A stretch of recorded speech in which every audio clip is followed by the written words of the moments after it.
একটা কথাই আছে কি, কর্ম শিখে বিদেশ যাব, অর্থ সম্মান দুটোই পাবো।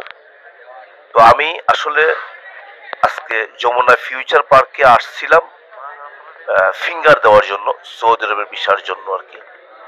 তো এসে যে জিনিসটা আমি লক্ষ্য করলাম, আহ, আমি কিন্তু ভিডিওটা করতেছি লুকায়া লুকায়া, কারণ এখানে ভিডিও করাটা এলাও না। তো আসলে যে জিনিসটা আমি লক্ষ্য করলাম যে এখানে অনেক মানুষই আসছে ফিঙ্গার দেওয়ার জন্য, প্রায় হাজারের উপরও মানুষ হবে ভিতরে এবং বাহিরে।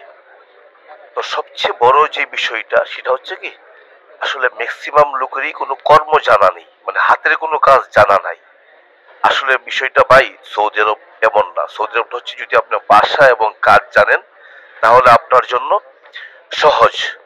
আর যদি আপনি কাজ না জানেন তাহলে সৌদি আরবটা অনেক কঠিন। আমরা আসলে কাজ না শিখে শুধুমাত্র বিদেশ যাব এই চিন্তাটা মাথায় নিয়ে চলে আসি বিদেশে, কিন্তু বিদেশে আইসা আমরা বিপদে পড়তে